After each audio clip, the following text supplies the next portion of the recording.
Olá, pessoal, tudo bem? Eu sou o professor Leandro Cordioli. Hoje nós estamos aqui no Diálogos em Direito e Filosofia com o professor Luiz Evandro, que é professor dos programas de Teologia e Filosofia da Pontifícia Universidade Católica aqui do Rio Grande do Sul.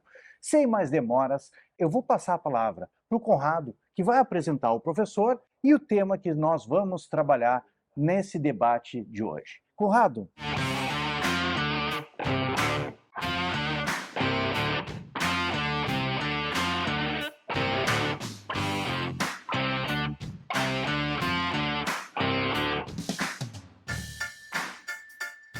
Bom, então primeiro quero cumprimentar meu querido amigo, o professor Luiz Evandro Hinrichsen. Foi meu professor na filosofia, na graduação da PUC, e é uma honra, um prazer te ter novamente aqui conosco, Luiz Evandro. E hoje nós vamos falar sobre dignidade da pessoa humana e Agostinho. E a questão e a pergunta que não quer calar, que eu sempre me lembro de Agostinho, é a questão de o que é o tempo? É maravilhoso, Essa maravilhoso. pergunta é chave, né? E eu acho que a gente podia conversar um pouquinho sobre as obras da história, um pouquinho do Agostinho, Seria um bom ponto de partida, né? Ouvir porque um faz pouquinho parte das obras dele, da trajetória da dele. trajetória dele, Perfeito. pessoal, né? É. E depois como é que foram se desenvolvendo as obras dele.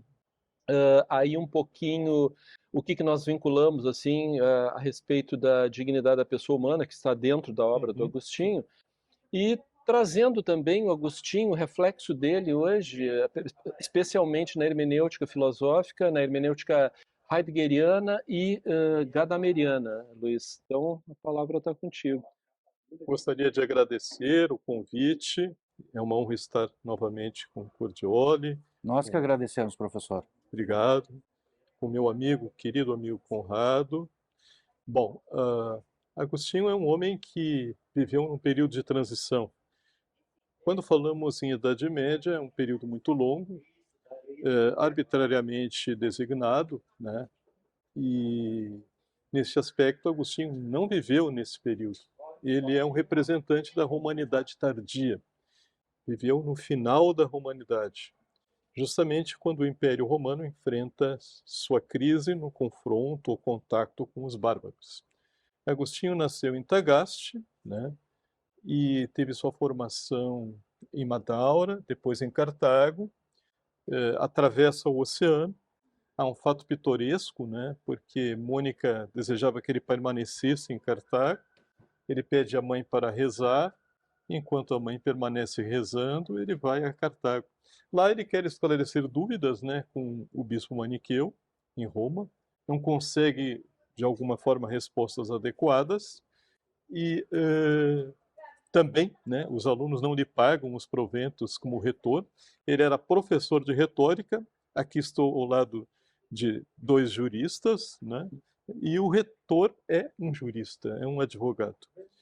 E, bom, ele presta concurso ou é convidado para ser reitor, né, do Império Romano, né, e nesse sentido dirigem-se para Milão, né.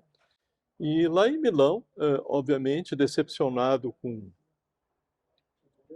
o maniqueísmo, ele encontra efetivamente nos neoplatônicos, né, de fato uma resposta sobre a possibilidade do conhecimento e a natureza de Deus. Ele descobre os inteligíveis, né? Ao mesmo tempo, ele cresceu, né, numa família. A mãe Mônica era uma cristã devota, contudo, não conseguia entender a Bíblia. Havia muitas contradições. E Ambrósio faz Agostinho entender que na Bíblia há muitas metáforas, que ela precisa ser interpretada. Primeiramente, ele vai escutar os sermões de Ambrósio para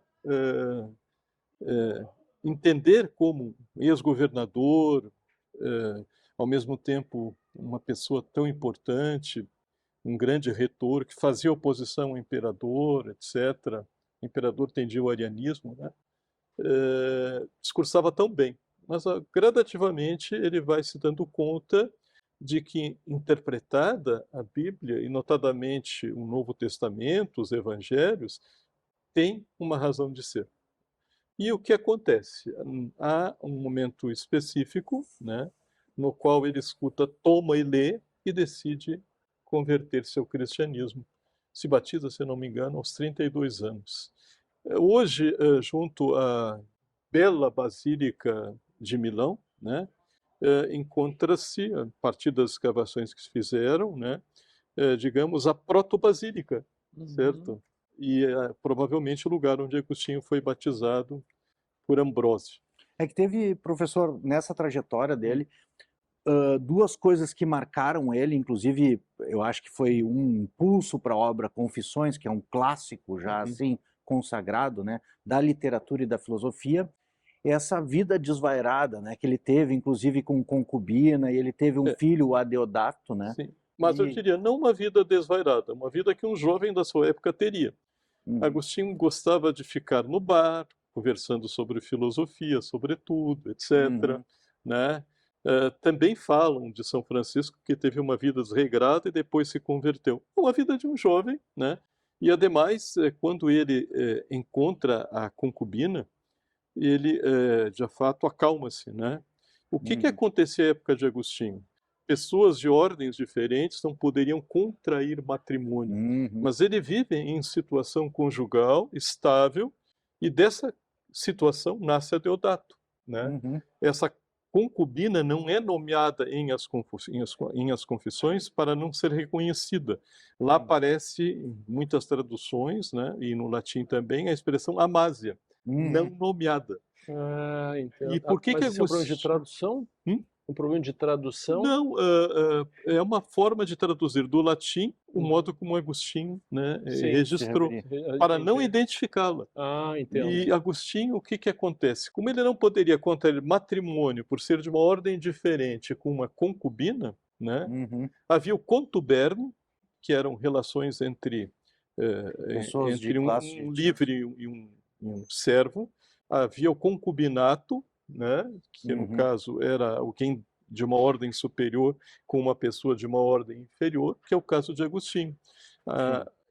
E há uma tese de doutorado sobre esse tema. Né? É porque sempre se tem que ele teria uma vida dissoluta antes. Não é Não, bem isso. não é bem isso. Não é isso. Isso é bom esclarecer para mim. Sempre Sim, eu tive essa imagem.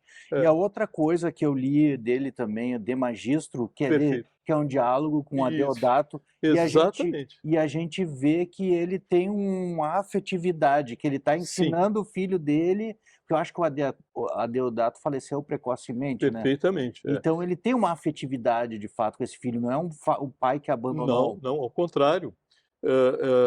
Um dado interessante também lemos em As Confissões. Depois eu vou até dar uma dica colhida em Heidegger, né? Como ler As Confissões, que eu adoto, eu acho interessante.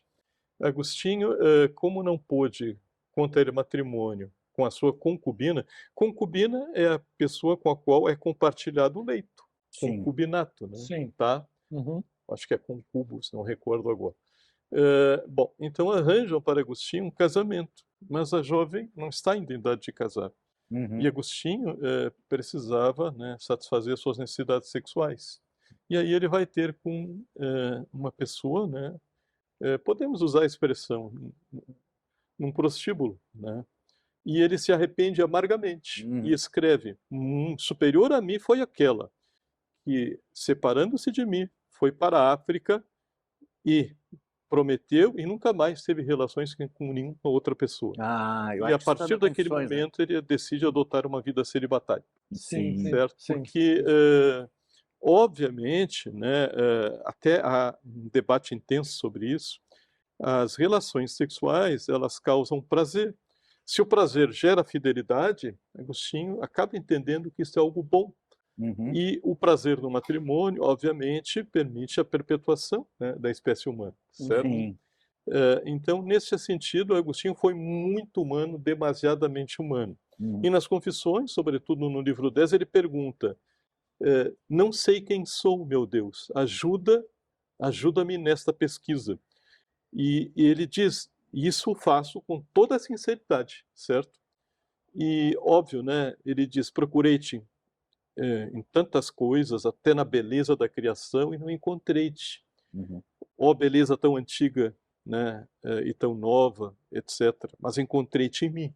É verdade. Então acho que ele faz assim, uma espécie de autoanálise. Isso, as confissões. Vamos lá. As confissões é uma espécie de autoanálise, né? Um Tá. negócio assim Começar as antecipado, né? confissões, isso é uma curiosidade que gostaria que o senhor esclarecesse as confissões, que quando a gente lê as confissões, o Agostinho ele começa a confessar os pecados no ventre da mãe dele. Chutava o ventre da mãe dele. Eu li aquilo e disse, porque tem uma relação grande ali nas confissões com a culpa. Isso. Então é esse diálogo interno de culpa, que é uma, digamos assim, é uma proto-psicanálise, né? O Agostinho deveria ser lido, as confissões de Santo Agostinho deveriam ser lidas, segundo Heidegger, começando pelo livro 10º, que é o livro da memória. Ali se encontram os paradoxos da memória. Por que não esqueço o que gostaria de esquecer? Por que recordo coisas que não gostaria... Perdão, por que não recordo de coisas que não gostaria de esquecer? Porque, ao mesmo tempo, me aviva a lembrança de coisas que gostaria de olvidar, de esquecer. Sim. E, nesse aspecto, o livro 10º é o ponto de partida. Ali está quem eu fui. E se nós recuarmos um ao nono, temos, obviamente, toda a sua história pregressa. E no livro 11, o livro do tempo. E no livro 12 e 13, as conclusões. Então, a orientação de Heidegger é esta: começar pelo livro 10º, depois ler os primeiros 9 livros, e então ler o livro 11 e os livros decorrentes. Tá? E as confissões confiteor, a confissão é uma forma de abrir-se, é um gênero literário novo que Agostinho inaugura. Né?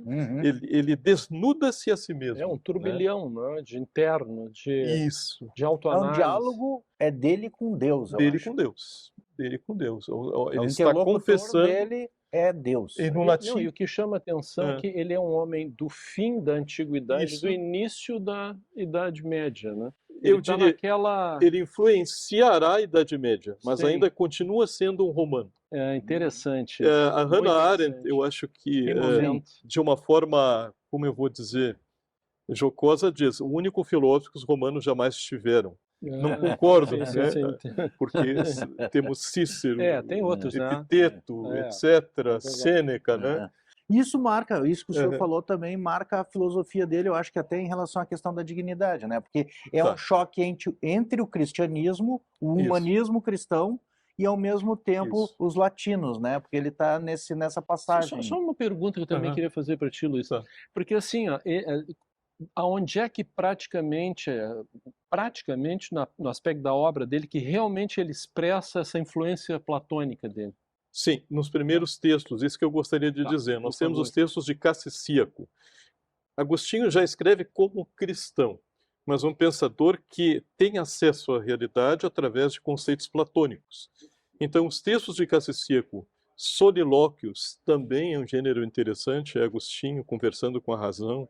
De Beata Vida, sobre a vida feliz, a busca de um porto seguro. De Ordine, que é um texto fantástico. Lá ele mostra como as artes liberais podem nos conduzir ao conhecimento. Bom, que cada um deve ter de si mesmo e ao conhecimento de Deus. Lá ele afirma: se queres contemplar a beleza, torna-te belo. Aí está praticamente reproduzindo, né, aquilo que afirma Plotino. Plotino, tá. Claro, porque ele não teve acesso diretamente aos textos de Platão, teve acesso aos textos de Plotino. E ele teve acesso à lógica de Aristóteles. Disseram que, conhecendo a tábua das categorias, entenderia tudo. E ele, do que serve isso? Para nada. Né? Claro, em função de que a filosofia em Agostinho brota da vida vivida. É isso que Heidegger, por exemplo, destaca. Sobretudo no livro 10º, o livro da memória, as marcas da finitude estão lá presentes. Agostinho, então, explicita esta finitude, a finitude humana, certo? E não é um filósofo que tenha organizado um tratado sistemático, né, sobre a vida humana, ou organizado as disciplinas filosóficas, e alguém que vai escrevendo na medida em que a necessidade brota. E por isso que é muito interessante perceber que as confissões são um momento intermediário. Agostinho vai se tornando cada vez mais bíblico, certo? E vai, inclusive, dando-se conta de que o racionalismo platônico, a partir de Plotino, é exagerado. Um exemplo, se somos capazes de conhecer realidades inteligíveis, se a alma é capaz de o fazê-lo, se a mens racionalis é capaz de fazê-lo, ora, logo é semelhante às realidades imateriais, aos inteligíveis, às ideias, né? Aquilo que Agostinho, em Retratações, o que os romanos, ou melhor, o que os gregos chamavam de ideias, nós chamamos de formas, que ele vai Sim. depois transformar nas ideias exemplares. Bom, não é pelo fato de conhecermos as realidades exemplares, as ideias, que a alma é imortal. Ele percebe que há um otimismo exagerado, né? E que, de fato, a salvação dá-se por graça, né? E claro que Agostinho vai envolver-se com muitas polêmicas, né, no decorrer da sua existência. E tem que ter muito cuidado quando se lê Santo Agostinho. Dependendo do texto, por exemplo, não há espaço para a liberdade, somente para a graça, quando, ao contrário, uma antropologia agostiniana integral compreende que o ser humano é partícipe da salvação e da organização da própria vida na cidade terrena. Tá?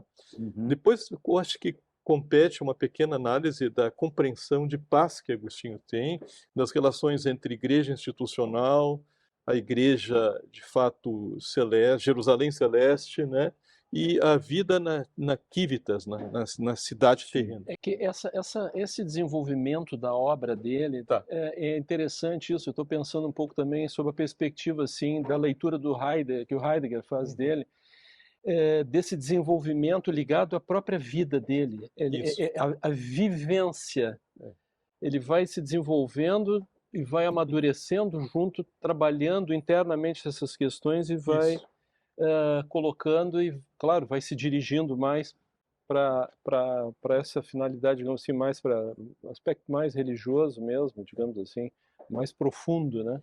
É que os desafios que ele enfrenta na sua vida dizem respeito a encontrar sempre a paz. E o encontro da paz, bom, é o encontro de um significado para a existência. E o encontro com Deus, de fato, né, sela essa busca. Mas para assegurar esse encontro, é necessário continuar procurando. Então, é incessante essa busca, né? E na medida em que Agostinho se defronta com problemas concretos, de ordem não só eclesial, mas política, eu diria que ele trata de todos os assuntos, né? A partir de uma perspectiva, obviamente, baseada nos evangelhos, mas, né, a partir também dos conceitos e categorias da sua época, né? Por exemplo, o que se entende por civitas, ou cidade, ou sociedade política? Não é um simples agrupamento ordenado pela lei e pela força dos exércitos. A paz é a tranquilidade da ordem. Mas esta ordem não é uma ordem imposta, é uma ordem que, segundo o livro 19 da Cidade de Deus, nasce da concórdia. A paz na família tem este nome, concórdia. A paz na cidade terrena tem esse nome, a concórdia. E é interessante que no livro 19 de As Confissões, ele deixa escapar algo que parece inusitado. Muitos pagãos que são corretos precederão muitos cristãos, né, que de fato têm uma vida dúbia no reino dos céus. Sim, né? Sim, é maravilhoso. Essa coisa da concórdia, o Gadamer foi muito buscar nessa fonte aí, né? Sim, sim. Hannah Arendt. Não, eu falei o Gadamer. O Gadamer, sim. Que é a dialogicidade. Sim, assim, sim, o diálogo, né? Isso. Como, digamos assim, quase que como uma comunhão, digamos, de pacificação, né? Perfeito. É que o convencimento do outro implica também em ouvi-lo, né? Então, o acordo, a concórdia, né, com um só coração, o acordo nasce, obviamente, do diálogo. Claro que há níveis diferentes de diálogo, o próprio Hans Gadamer vai nos enunciar isso, mas na vida da cidade, no fazer político, é fundamental, certo? Então, nesse aspecto, Agostinho, mesmo no governo da igreja, enquanto bispo de Hipona, sempre ouvia seus pares.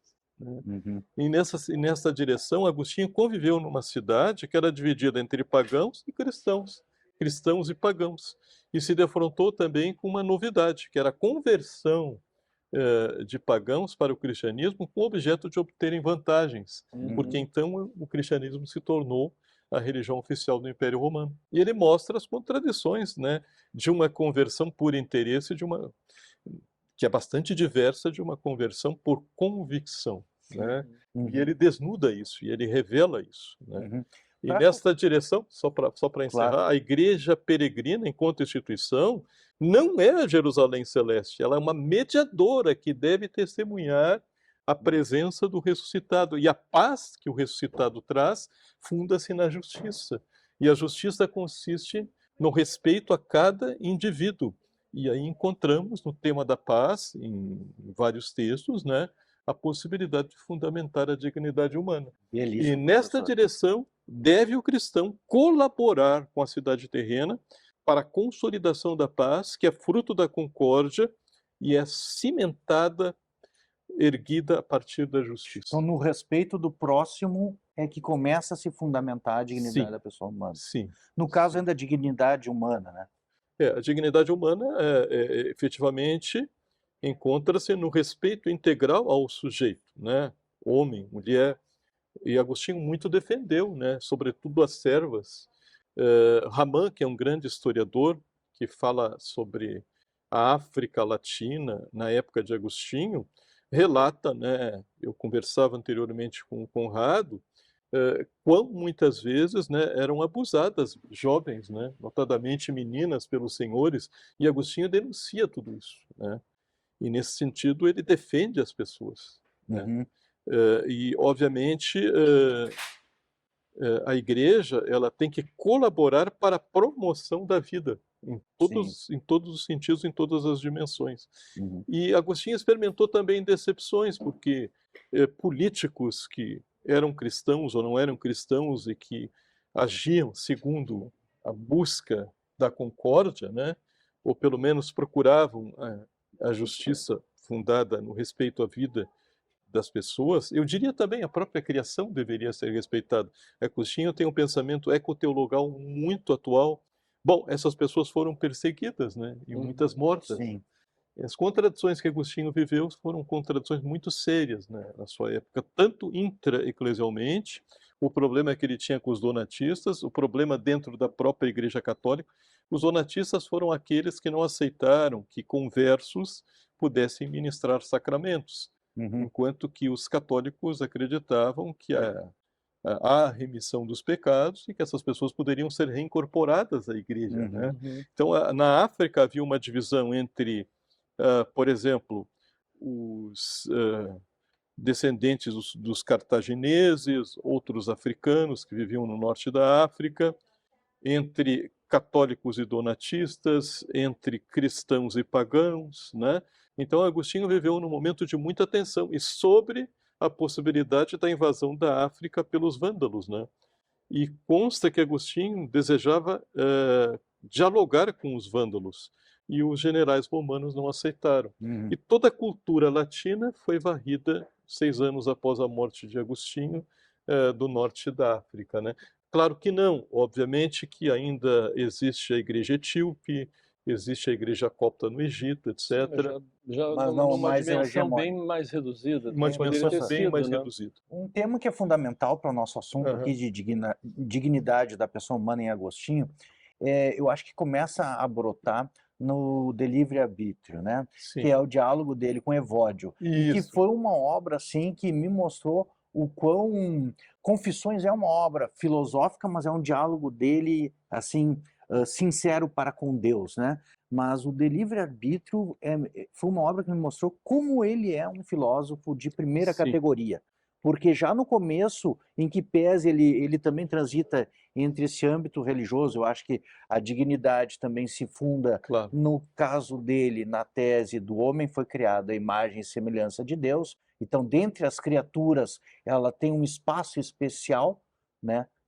A Imago Dei. Então, dentre as criaturas criadas por Deus, o ser humano ocupa um espaço distinto, de digno, mas e isso se deve à racionalidade e à liberdade da vontade aqui, talvez, né? Então, eu poderia dizer da escolha, mas é livre-arbítrio que seria escolha, mas é, na verdade, a liberdade da vontade também. Isso. E E só para completar um outro pontinho, né? Assim que eu gostaria, inclusive, em elogio ao Agostinho, que me chamou a atenção, logo no começo, o Evódio começa a provocar ele, dizendo: temos a nossa fé, vamos seguir a nossa fé.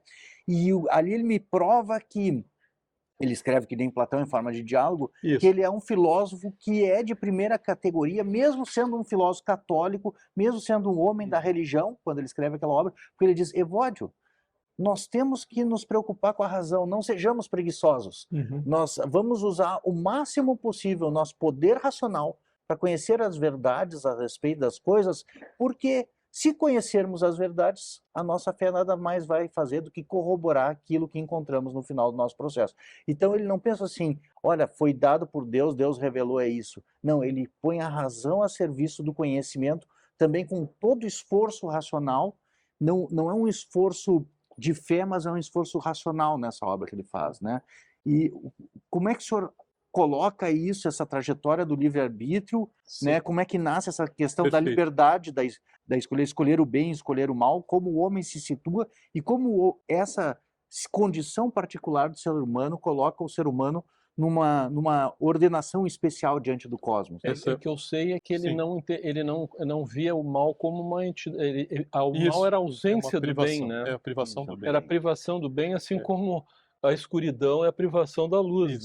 Isso, né? Exatamente. Mas só para indicar aos nossos espectadores, se quiserem ter acesso em italiano e espanhol, também em latim, a obra completa, eu ia dizer ópera, né? A ópera omnia, a obra completa de Santo Agostinho, augustinos.it, inclusive a iconografia. Tem um site específico. Porque em Roma, né, o Instituto Agostiniano é, de fato, extremamente sério, né? E forma não só especialistas em Agostinho, mas dedica-se ao estudo deste período ao qual Agostinho vincula-se, que é a patrística. Uma observação: nem todos à época, no mundo latino, acreditavam que a filosofia era o caminho para a vivência da boa nova de Jesus. Então, nesse sentido, Agostinho é original, porque aquilo que a fé nos apresenta precisa ser esclarecido, né? As verdades de fé não são verdades que devem ser aceitas cegamente, mas compreendidas, né? Então, se a autoridade diz, vamos examinar aquilo que a autoridade diz. A Bíblia, a tradição, etc. Claro que Agostinho não viveu como Tomás de Aquino no século XIII, no período da cristandade, nem é um contemporâneo. Não existia, por exemplo, na época de Agostinho, o papado. O Papa era primo inter pares, né? Era o sinal da unidade das igrejas. E ele, como bispo de uma igreja, Hipona, né? Uma cidade pequena, acaba adquirindo notoriedade na medida em que, de fato, tem uma vida intelectual muito rica, mesmo antes da própria conversão. E depois da conversão, a sua produção é imensa, né? Nós citamos alguns livros aqui, mas, por exemplo, poderíamos falar das cartas, dos sermões, etc. Sim. Muitas cartas de Agostinho, antes de chegarem ao destino, eram lidas, né? É interessante, porque a época, obviamente, a vida era vivida segundo o ciclo do dia e da noite. E Agostinho trabalhava durante o dia e normalmente ditava ou escrevia durante a noite. E aí eu me pergunto, como pode escrever tanto, trabalhar tanto, né? É impressionante isso. Impressionante. É a produtividade, né? Isso vale para todos os antigos, creio, né? Sim. Digamos, até a invenção da imprensa, era muito difícil o que me publicar impressiona, assim, um pequeno parênteses, a luminosidade, porque eu trabalhar à noite, a luz de velas, a luz de velas, escrevendo, exatamente. assim, constantemente. Devia ser um esforço tremendo, né? Eu tenho a impressão de que, só um parênteses, como o livro era difícil, na época de Agostinho era o papiro, não havia o códex, eles memorizavam e tinham técnicas de memorização extremamente eficientes, não? Então, por exemplo, Agostinho sabia de memória toda a Eneida, né, de Virgílio, provavelmente outros textos, né? Era um recurso didático, creio eu. Há estudos não sobre a memória enquanto faculdade, mas sobre a arte de memorizar, as técnicas de memorização. Mas voltando ao assunto para, de fato, não fugir. Aquilo que, portanto, a autoridade nos traz tem que ser demonstrado. A recompensa da fé é o entendimento. Justamente, né, por isso, na segunda parte de O Livre-Arbítrio da Vontade, Agostinho se pergunta se podemos conhecer, né? Na realidade, ele afirma: algumas coisas existem, outras sentem, outras têm ciência de que sentem, são capazes de pensar. O ser humano, propriamente, o ente capaz de pensar. E, na medida em que é capaz de pensar, como é que podemos ter certezas? É que das coisas sensíveis chegamos às coisas inteligíveis, há uma participação entre, digamos, né, a capacidade da mens rationale nomear e conceber e Conceituar. compartilhar o significado das coisas e a mente de Deus, tá? Muitos chamam isso de iluminismo divino. Eu não gosto desse termo e tenho dificuldade de entender. Eu acho que faltam-nos palavras, né? Uhum. Claro que vem essa pergunta: como somos capazes de ter certeza na medida em que afirmamos a essência de algo ou concebemos alguma coisa? Eu diria que Agostinho influenciou bastante René Descartes, né? Uhum. Sim. Sem cair no dualismo extremo de Descartes, porque Agostinho era um interacionista. Mas voltando então ao tema do delibero arbitrio voluntatis. Bom, arbitrar é ser capaz de escolher entre isso e aquilo. Há algumas possibilidades. Não são todas as possibilidades que nos são oferecidas. Agora, na medida em que nos são oferecidas pela capacidade do pensamento essas possibilidades, quem decide é a vontade. E daí o tema, né, que de alguma forma dominará os debates no século XIII, a vontade para Agostinho é livre. Se olharmos o De Trinitate, nas analogias da mente, para, de alguma forma, compreendermos Deus Pai, Filho e Espírito Santo, não são três deuses, mas, né, é o Pai, o Filho e o Espírito Santo, um só Deus que é amor. Também não temos três mentes, no caso, o intelecto, que é a capacidade do conhecer, sim, a memória, que é a capacidade de guardar nos palácios da memória recordações. Memória é praticamente a própria consciência, a própria psique. E a vontade. Dessas faculdades, embora todas estejam unidas, quando uma atua, a outra atua concomitantemente, a vontade é, de fato, ativa, enquanto que as outras são passivas. Uhum. E a vontade pode escolher contra si mesma. A vontade pode não querer, por exemplo, a Deus. A vontade pode fazer escolhas que são destrutivas, tanto no âmbito individual quanto no âmbito social. Por isso que no delibero arbítrio a vontade precisa ser educada. Nesse sentido, a vontade precisa aderir àqueles bens com os quais nada podemos fazer de mal. E quais bens são esses? As virtudes. Perfeito. Acho que tu tinhas abordado isso na outra entrevista com a gente, né? Sim. Mas Uma é muito distinção, bom, porque Aristóteles também tem a Sim. proairesis, a Isso. bulesis e a bulese também, que Isso. são duas palavras distintas, que uma é traduzida por vontade, outra por deliberação e outra Isso. por escolha. Isso. Só que Aristóteles é um filósofo grego que antecedeu 600 anos, acho, 700 anos, Agostinho, mais ou menos isso aí. Isso, Arredondando. mais ou menos 700 Isso. anos. E eu li a Vida do Espírito, da Hannah Arendt, Perfeito, é um livro fantástico. Exato, que ela coloca Aristóteles como um proto livre-arbítrio e diz que livre-arbítrio quem propõe de fato é Agostinho. Mas só para concluir e ver se o senhor faz uma comparação para nós, né? E aonde começa a nascer a questão da dignidade ou do ser humano aqui enquanto algo distinto dos demais animais, é que uma distinção que eu vi em Aristóteles, a vontade por Aristóteles ela é livre em um sentido, que não fica claro na obra dele, mas porque ele diz o seguinte: antes de você criar o hábito, você pode escolher fazer algo ou fazer outra coisa, ou seja, algo vicioso ou algo virtuoso. Só que uma vez que isso se torna um hábito, você desenvolve a virtude ou o vício, e aí você passa a agir de acordo com o vício ou com a virtude. E aí aquilo que, se você desenvolveu a virtude, aquilo que é bom se apresenta como bom e você delibera e escolhe o que é bom. Agora, se é algo mal, aquilo que é mal se apresenta como bom para você, você acredita, é um falso bem, é um bem que não é um bem verdadeiro, é um bem aparente, perfeito, essa é a expressão, e você acaba escolhendo de acordo com o bem aparente.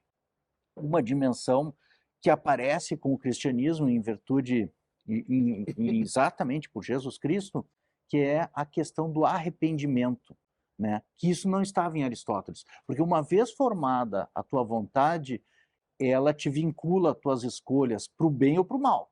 Então, uma vez que você é uma pessoa virtuosa, você desenvolveu a virtude, você vai seguir naquele caminho. E, de outro lado, em Agostinho, você tem sempre aquela condição de se arrepender. Eu acho que até a Confissões conjuga aqui nesse lado com o livre-arbítrio, né? Porque você tem sempre a condição de se arrepender e se redimir e formar a tua vontade em direção ao bem verdadeiro de novo. Eu diria que em Aristóteles seria irracional, na medida em que a razão delibera, agir contra a deliberação da razão.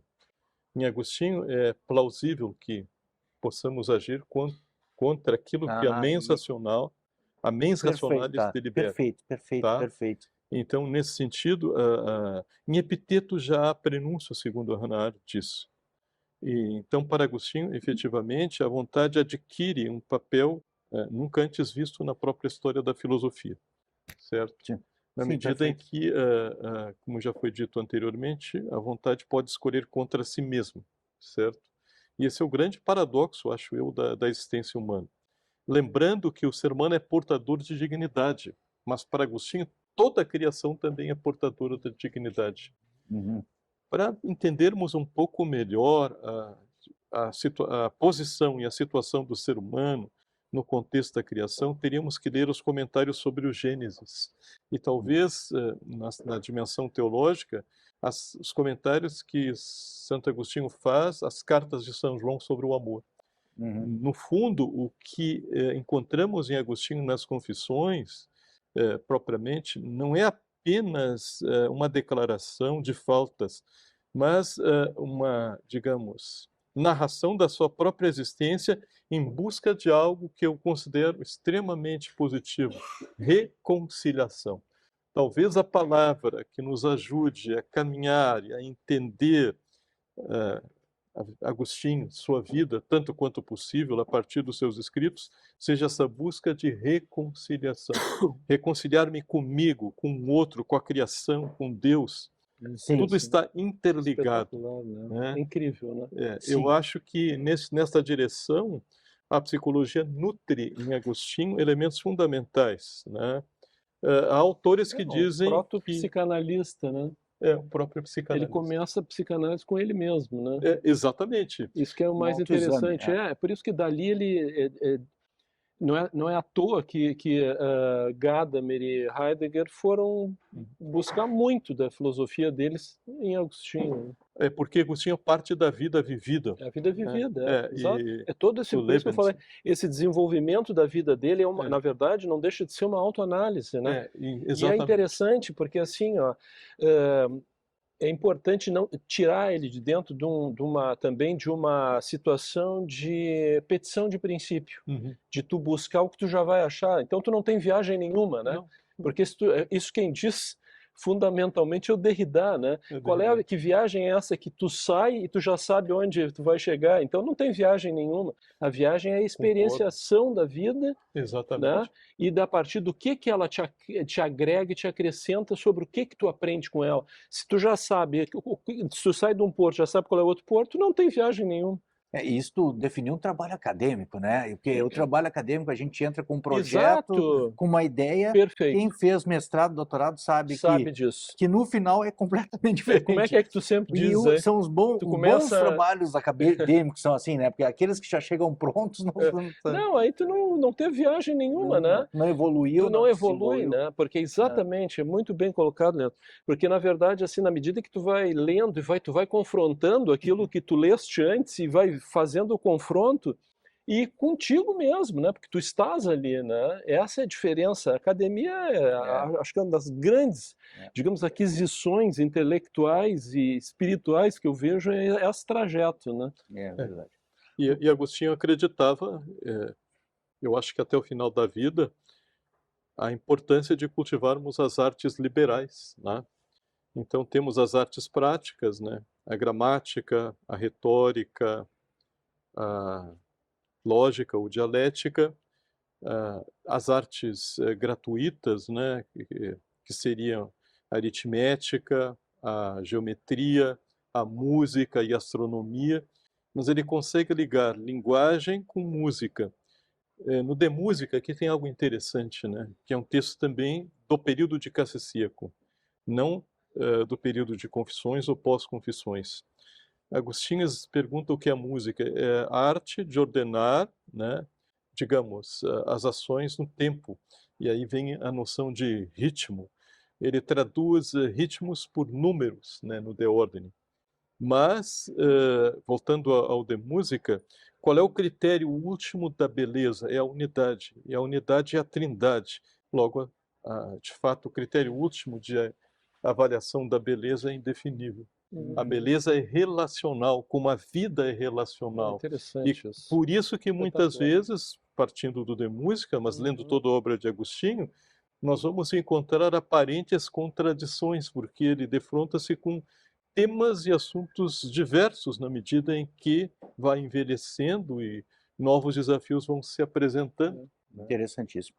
Professor, parte do nosso público aqui é do direito e talvez Tá bem. interesse isso.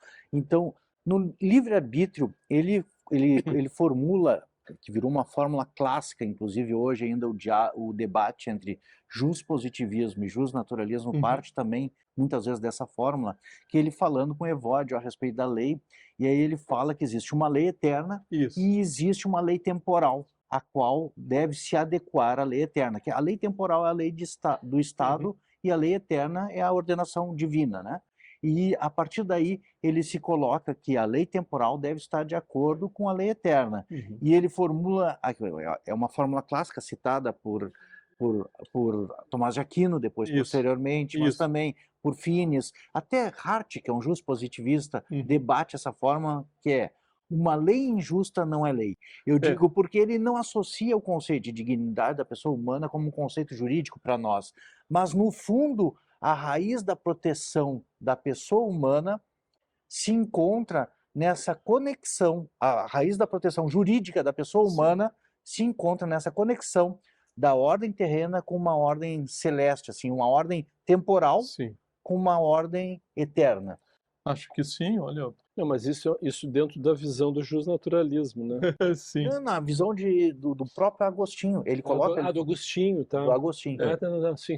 Eu confesso que vou ter que fazer um esforço para recordar. Mas, assim, efetivamente, se olharmos para a criação, há harmonia, há ritmo na própria criação. Se olharmos para a vida humana, há um sentido e há uma direção. O ser humano, no contexto da criação, repito, é convidado a ser co-criador, a continuar a expansão de uma criação que prossegue no tempo. Aqui está outra novidade de Agostinho. De fato, né, o fiat de Deus, né, quer dizer, lendo o Gênesis, né, pôs a criação em marcha. Mas, de fato, há a possibilidade de pensarmos a evolução, inclusive, a partir, né, do ato criador de Deus. Sim. Mas nessa direção, obviamente, se o mundo é rítmico, se a vida humana aspira à felicidade, né, ele até diz, né, Cícero diz que não podemos conhecer nada com certeza. Santo Agostinho, em determinado momento, foi probabilístico, né, na Neoacademia, né, seguindo a Cícero. Mas Cícero se engana quando diz que todos os homens procuram uma coisa, e essa coisa é a felicidade. E a felicidade, claro, coincide com a paz, com o encontro com Deus, com uma vida realizada. Então, nessa direção, creio, se nós seguirmos, obviamente, a inclinação humana para o bem, se nós formos capazes de perceber a ordem natural, se formos capazes de traduzir isso a partir do consenso, elaborando leis escritas, né, que protejam e salvaguardem a vida em geral e a vida humana de um modo especial, bom, acredito que temos aqui as bases, né, de uma concepção de lei baseada, né, obviamente, naquilo que podemos denominar a lei a partir da qual Deus governa todas as coisas. Deus governa todas as coisas a partir dos números. Há uma ritmicidade, há uma harmonia, há uma beleza, uma bondade implícita, e as leis positivas devem traduzir isso, né? Tomás de Aquino, claro, explicitamente na Suma Teológica, há uma parte que denominamos Tratado da Lei. Ele vai falar, né, da lei eterna, da lei natural, da lei divina, da lei escrita, humana. Uma lei que não cumpre o objetivo de gerar o bem comum não merece o nome de lei. Tá? Lei só merece ser nomeada como lei, falo daqui da lei escrita, se ela propiciar, né, a vida em comum, segundo a justiça, etc. Tomás de Aquino, ele viveu num outro momento, né, mas ele admite que o monarca pode ser destituído se tornar um déspota. Então é muito interessante, né? Voltando também ao tema das virtudes, né? Eu acho que Tomás de Aquino foi, dentre os leitores de Aristóteles, um dos maiores. Claro que ele lê Aristóteles a partir de Avicena, tem os debates que ele faz com os averroístas, né? Os que expunham Aristóteles a partir de Averroes, né? Mas para Agostinho, né? Para Tomás de Aquino, que descreve todas as virtudes que estão descritas na Ética Nicômaco, o Tomás de Aquino explicita, e vai falar das 4 virtudes cardeais, né, que resumem todas as virtudes. Sim. Que é a prudência, né, a sabedoria prática, a coragem ele denomina a fortaleza, que é a temperança, e a virtude social, sem a qual não conseguimos conviver, que é a justiça, que se traduz também em leis positivas, né? Perfeito. Na medida em que gerem o bem comum. Uma observação: quem, obviamente, vive uma virtude, vive todas as demais. Quem não vive uma das virtudes, não poderá viver as demais também. Perfeito. Então, temos que cultivar, de fato, né, efetivamente, esta capacidade de viver na direção do bem, tanto quanto seja possível. Essas são teses compartilhadas com Platão, que tem as 4 virtudes cardeais. Começa com Platão, exatamente. E a conexão das virtudes compartilhada também com Aristóteles, que ele desenvolve no livro 6 da Ética Nicômaco. Isso, Aristóteles vai muito além. Né? E Tomás de Aquino, ele junta as 4 virtudes e a conexão das virtudes. Ele examina todas as virtudes que estão lá na Ética Nicômaco. Exatamente. E acrescenta uma coisa que eu acho importante. Caridade, acrescenta as virtudes. Isso, ele acrescenta as virtudes teologais. Mas fé, esperança e amor. A fé, a esperança e a caridade, amor. Né? Exato. O amor é a rainha das virtudes. Uma observação: quem não desenvolve as virtudes naturais não poderá receber e, de alguma forma, né,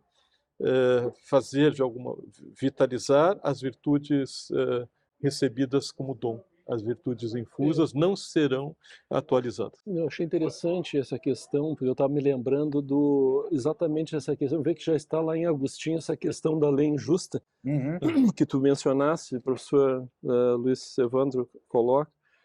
É emblemático sempre quando se trata disso a questão da Segunda Guerra Mundial, quando terminou, o que fazer com a legislação nazista. Esse foi um momento assim de grandes reflexões, né? O que se fazia, o que fazer em relação às leis injustas que tinha, porque durante o período todo nazista foram promulgadas uma série de leis injustas, dentre elas aquela famosa lei de Nuremberg, né? Sim. E o que fazer com elas? Talvez né? a mais grave de todas. A mais grave de todas, né? Ali que, digamos assim, é o cerne do né?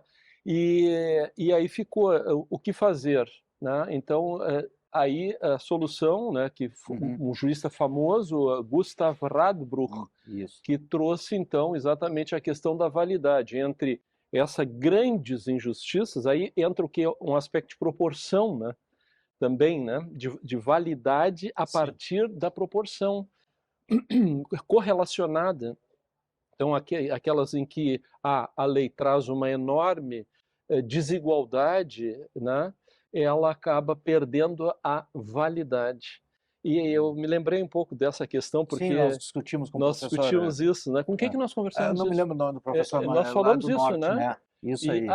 Exato, foi Eu o me lembro. professor Lima, né? Isso. Ah, Na exatamente. Universidade do Eu Norte. sabia que nós tínhamos Então, conversado com fizemos alguém. por EAD. Isso sempre me vem à mente e eu achei bacana porque eu não tinha pensado nisso, né? Do Agostinho já tem uma coisa Ele assim. formula expressamente com Evódio, Uhum, ele faz essa comparação, diz toda lei se funda numa lei eterna, que é essa Sim. ordenação, só que o professor expôs de uma forma magistral, que eu, apesar de ter lido, não tinha compreendido com todas essas nuances que ele colocou, Sim. que é uma ordenação, é porque a leitura dele de Agostinho é muito maior que a minha, Não, é professor, enciclopédica, né? A leitura do professor, né? Tem Estamos sempre aprendendo. eu acho que ele está sim, lendo há mais tempo, talvez, tá né? lendo tem mais Talvez. tempo de estrada Talvez. em Agostinho, né? Então, de fato, tem toda essa ordenação cósmica que envolve uma dimensão estética e Sim. outras dimensões, né? E diante de todas as criaturas. E aí ele discutindo, ele diz, olha, toda lei se funda, toda lei, inclusive a temporal, que a gente chama de lei estatal hoje em dia, o Tomás de Aquino de lei humana, se funda nessa lei eterna. E aí que é essa ordenação divina. Aí ele diz, e uma lei humana que contraria, que não se funda nela, a gente não pode chamar de lei. E ele formula expressamente em latim, lex injusta non est lex. Fantástico. Né? E aí, mesmo quando é um positivista, ele parte para debater esse tema a partir dessa, que tipo assim, é a suma do justnaturalismo, Sim, que sim. é uma lei que é injusta, não tem natureza de lei. É outra Sim. coisa, é um ato de violência, eu acho que ele diz, inclusive. O Santo Tomás de Aquino vai adiante, diz, você pode tratar, eu acho que Agostinho também, como uma ordem de um bandido, não como uma lei. Porque ela tem uma força de violência, porque a lei injusta pode ser imposta pela espada, mas ela não tem a balança da justiça. Sim. Então ela é simplesmente a ordem de um bandido. E pode ser resistida porque ela não vincula no foro da consciência. Sim. Agora, por exemplo, Hart, que é um juiz positivista, professor de Oxford do século passado, ele parte disso alegando que isso é uma petição de princípio, que isso não se funda em si mesmo. Então, ele critica isso, né? Claro. Mas que isso acaba perdendo, digamos assim, tu tem, de uma certa forma, tu anula tu leva para um plano mais religioso, a bem dizer, digamos assim, né? problema Tu perde porque tu tem Sim. um legislativo. Esse foi o grande problema que aconteceu na Alemanha, porque assim, ó, tu não podia simplesmente dizer que a lei não existe ou ela. O problema é eles entraram porque tu lembra das categorias, tu tem o plano da existência, da validade e da eficácia, né? Se tu trouxer aqui para Pontes de Miranda, por exemplo, tu tem 3 planos. A lei existe, né? Mas ela pode não ter validade e eficácia. Existe toda aquela discussão que eu não vou entrar aqui, que é muito longa, mas então tu tem, existe a lei? Existe. Ela é válida? Não. Por quê? Porque ela fere um princípio de proporção entre uma grande injustiça que ela causa, ela acaba perdendo, mas ela existe. Então ela não está neste plano de não existir, porque também tu acaba, entende? Porque acaba tu gerando fundamento para se tu segue um fundamento desse, tu cria por isso que eu usei a palavra religiosa num sentido lato, né? Eu acho que em Agostinho mistura mesmo. Mistura, porque o que acontece é que tu também dá aso a muito autoritarismo em cima disso, simplesmente anula uma lei, depende se tu pega digamos assim, um estado, qualquer que seja, que começa a dar um fundamento extremamente religioso, tu acaba tirando, tu diz assim, olha, essa lei não vale porque colide com os nossos princípios de... Eu vou te dizer, aí coloco para o professor em forma de pergunta, eu já vi que ele está pensando alguma coisa para nos explicar, mas se ele me permitir completar o que tu falou e formular uma pergunta, é que em Tomás de Aquino isso já é separado. Eu não entendo o quanto a lei eterna ela é uma lei revelada, não e aí, necessariamente. Exato, esse é o ponto. Ou ela é uma lei conhecida pela razão. Exatamente. Segundo, em Tomás de Aquino essas categorias são claramente divididas, porque existe a lei eterna, que é a lei que ordena tudo que existe, todo o cosmos, mas existe uma lei divina, que ela é nova e é antiga e nova, e ela sim é a revelação por Deus daquilo que ele espera da humanidade através do testamento, do evangelho. Mas para Tomás de Aquino, alguém que não conheça a revelação pode ter uma vida satisfatória. Sim, mas aí chega no terceiro passo, que é a lei natural. E a lei natural, ela na criatura racional, é a participação do ser humano através da razão na lei eterna. Exatamente. Ou seja, qualquer criatura racional, que é o que o senhor acabou de falar, falar, desculpe, é capaz de compreender o que é bom e deve ser buscado e o que é mal e deve ser evitado. Entre eles, a preservação da vida, a Isso, preservação da exatamente. família, o conhecimento da verdade a respeito de Deus. Isso, questão 94, artigo 2 da primeira sessão, da segunda sessão da Suma Teológica. Fantástico. Oh, tá bom, hein? É que essa é uma Ótimo, questão ótimo. muito discutida Oh, que bom. na Não, tradição tradicional. eu isso aí. acrescentaria o seguinte: a paz que acontece na vida terrena é sempre provisória, né? Ela é continuamente violada pela precariedade de nossa situação enquanto existentes, né? Perfeito. Porque a vontade tem seus desvios. Contudo, nós aspiramos à paz, e a paz autêntica é fruto da justiça, né? É aquela que alicerça-se no respeito, né, à criação e a cada ser humano. O E a, respeito e a é dignidade. paz, o respeito, e justo, mas também uma outra observação. Na Civitas, na cidade, Verdade. há cristãos e não cristãos. Por isso que a lei deve ser fruto da concórdia. E se a lei, que é fruto da concórdia, basear-se na razão, não será contraditória propriamente Sim. aquilo que entendemos, né, pela vida rítmica, pela harmonia que há no cosmos.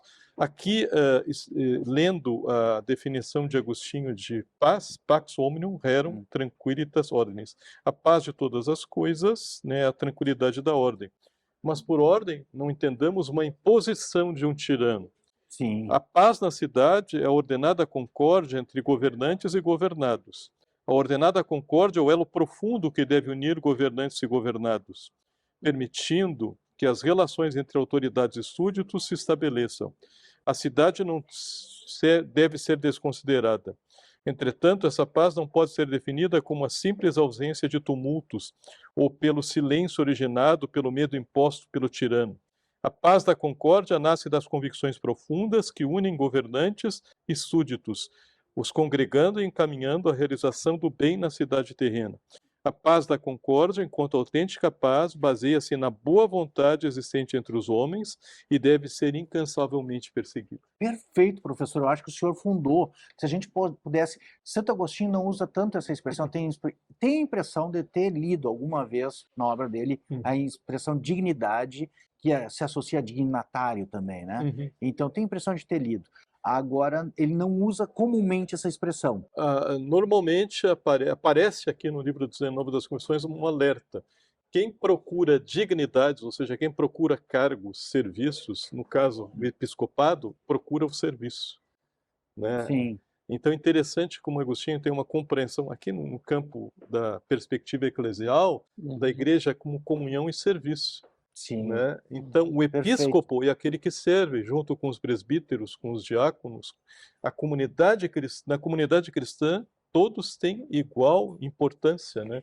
Se fala na Lumen Gentium, que é a constituição dogmática sobre a igreja, todos os batizados têm igual dignidade.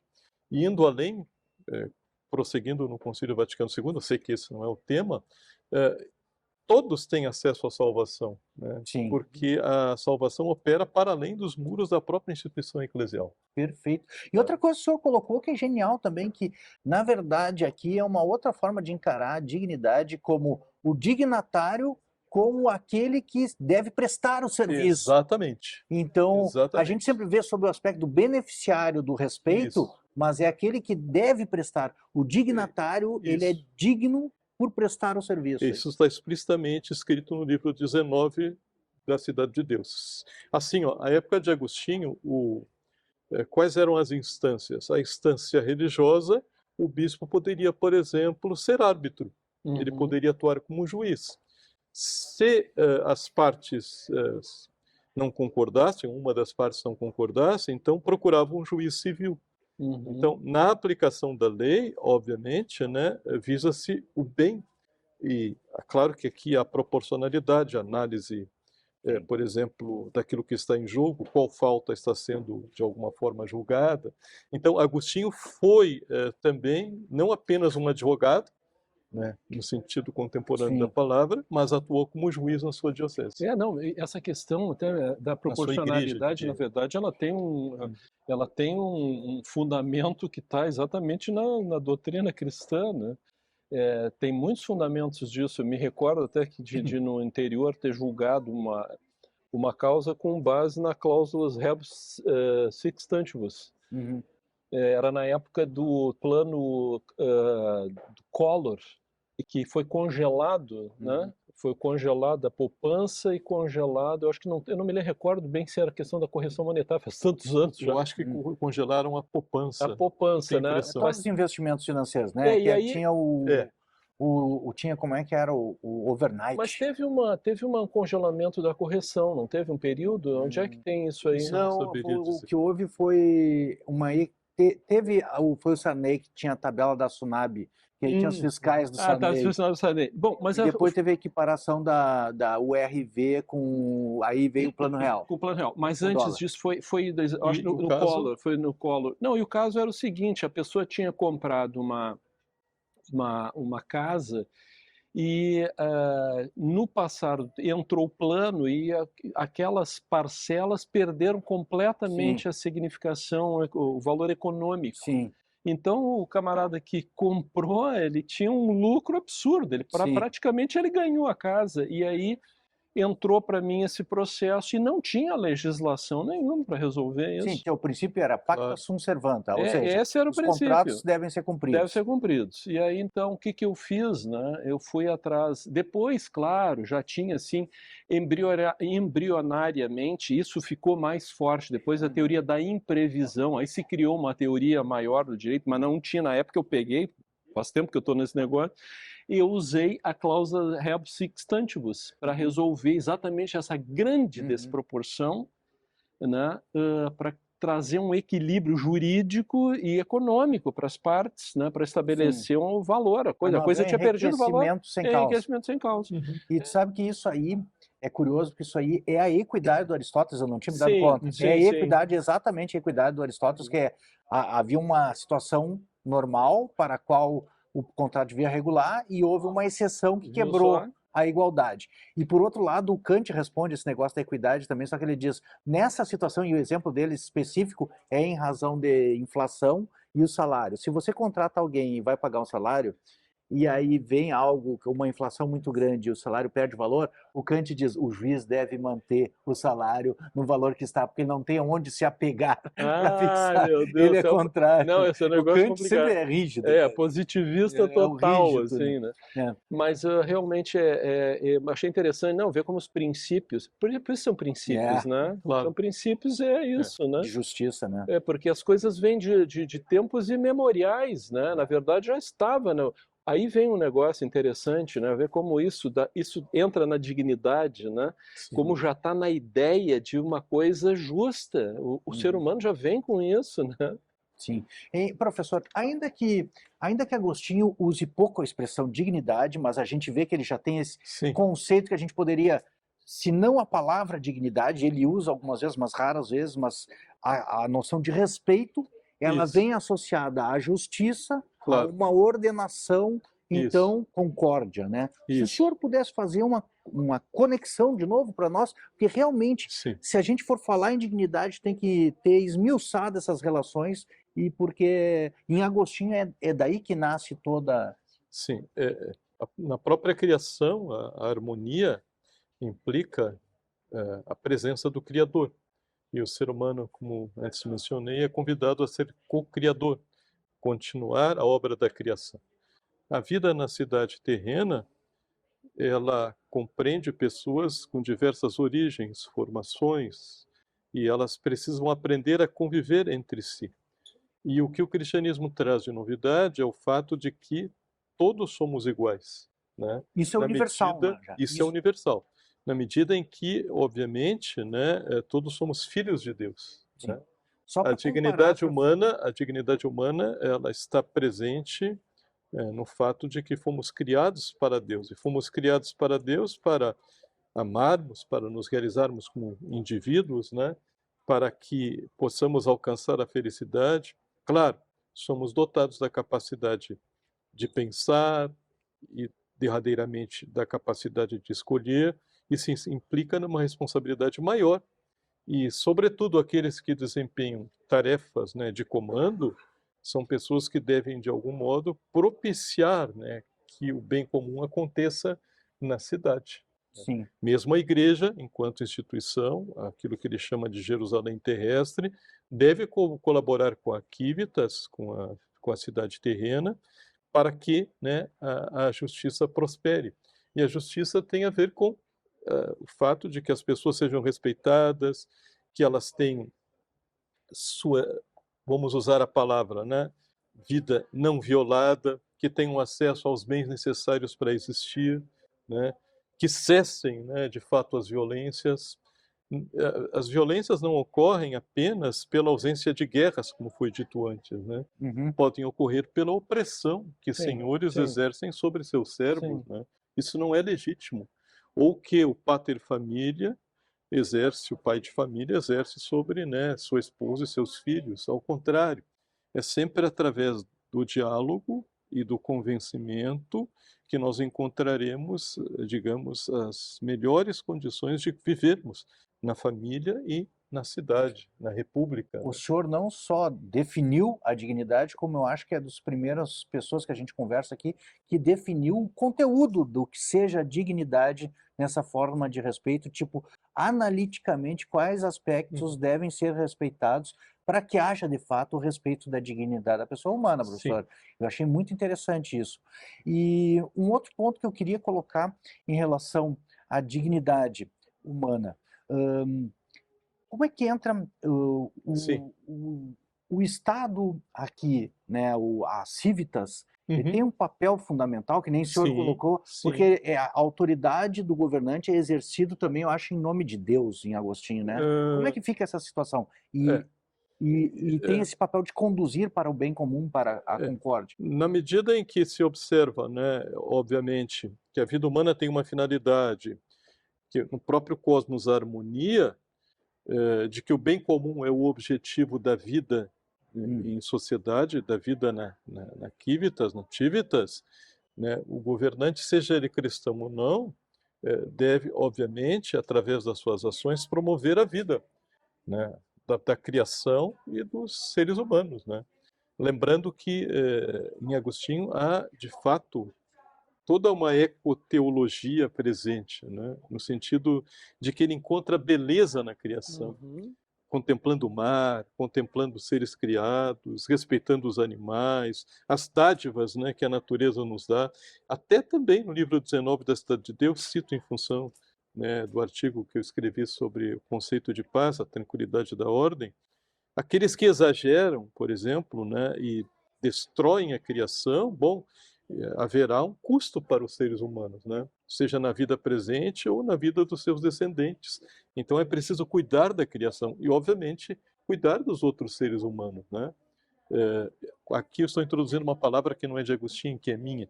Digamos, respeitar e promover a criação é condição também para respeitar e promover a vida de todos os seres humanos, né? Sim. Independentemente, né, de serem senhores ou servos ou coisa parecida. Dois aspectos, né? Primeiro, quanto isso que o senhor falou, me lembro que teve um interlocutor que estava debatendo um assunto aproximado, e ele disse que a criação é dada, o homem é criado à imagem e à semelhança de Deus, e Deus confia a nós a criação, para que possamos usar dos animais e dos vegetais, mas não como senhor, mas mais como um zelador. Eu acho que essa expressão É uma figura de linguagem que ele usou para me explicar, tipo assim, você pode usar, mas não para destruir. Você não tem você não tem o poder de dispor plenamente disso, mas você zela pela criação e, mais o senhor acrescenta, é um copartícipe na criação. É que para sobrevivermos, quantas coisas nos são ofertadas, né? E tudo isso é graça. Sim. É de graça e é graça. Sim, É Eu acho que é um presente que nos é dado pela própria criação enquanto obra do Criador, né? Quem percebe isso tem uma outra postura, né, frente à criação. Com certeza. Eu estive no sítio do Lutzenberger, né, em Pantano Grande, o sítio Gaia, né? O Lutzenberger, creio eu, não tinha convicções ele era religiosas vivo profundas. ainda? Ele faleceu já. Não, ele faleceu. Não, ele já era falecido. Mas ele transformou aquele espaço digamos, num grande corredor ecológico. Onde havia pedreira, ele fez um lago. Obviamente que os pássaros trouxeram ovas de peixes, etc. Olha, é fantástico Se nós, por exemplo, pararmos para pensar, uma observação, para Agostinho não existe guerra justa, talvez a defesa, como no caso, por exemplo, da iminente invasão dos vândalos e a destruição das cidades latinas na África, né, no norte da África. Mas para Agostinho não existe guerra justa, toda guerra é injusta e deve ser evitada. Espetacular. Tá? Sim. Então, Agostinho parece mais atual do que nunca, tanto no que diz eu respeito à creio que sim. ecologia, do que no que diz respeito às guerras que estamos passando, né, Impressionante professor? isso, né? E agora que foi eleito um Papa José agostiniano, Lutzenberger. né, falamos no Lutzenberger Legal. e falamos no Prevost, né, que tem formação agostiniana, que trabalhou aqui no Peru, em Chiclayo. Bom, a primeira coisa que ele fez quando foi nomeado bispo pelo Papa Francisco, permitam-me falar sobre isso, Claro. foi uma reforma completa na igreja de Chiclayo, que tinha muitos problemas, né? E creio que também nós veremos, né, de maneira muito discreta, porque ele não é, digamos, tão eloquente Sim. e não tem o Nosso ardor novo pastoral não sei se essa é a melhor expressão, do Papa Francisco, mas as reformas continuarão Com no certeza. interior da igreja. Sim. E as denúncias contra os abusos causados, né, por guerras injustas, motivadas por interesses econômicos, e por interesses estratégicos, por interesses políticos, por interesses de dominação, tudo isso vai ser denunciado. Ele já vem fazendo algumas denúncias. Já vem falando. Isso já vem É aparecendo. que o Papa Francisco, por Ministério. exemplo, esteve no Iraque e lá ele conversou com um líder xiita, Uhum. né? Já praticamente próximo da sua morte, acho que 3 anos antes da sua morte, né? Eu tenho a impressão de que essa é uma contribuição que cada Eu acho que pessoa... ele trouxe mais humildade É, para a igreja, assim, no sentido de humildade num sentido amplo, né? sim, exatamente. Muita menos, digamos assim, soberba, mais Isso, exatamente. diálogo, Exatamente. menos materialismo, Correto, né? correto. Porque estava num caminho assim muito complicado. E um outro ponto, professor, que como o senhor já acentuou para nós assim, o panorama da vida, por isso que é importante, no caso de Agostinho, a gente pegar o panorama da vida dele, que ele conviveu numa época de muitos conflitos que nem hoje, né? Tipo assim, muito parecido. não estou nem falando de guerras, mas eu estou falando assim, tínhamos os gentios, tínhamos exatamente. os judeus, tínhamos os cristãos, né? Então, exatamente tudo isso assim aflora na filosofia dele e repercute nesse conceito de respeito ou dignidade, que a gente pode estender, da pessoa humana, né?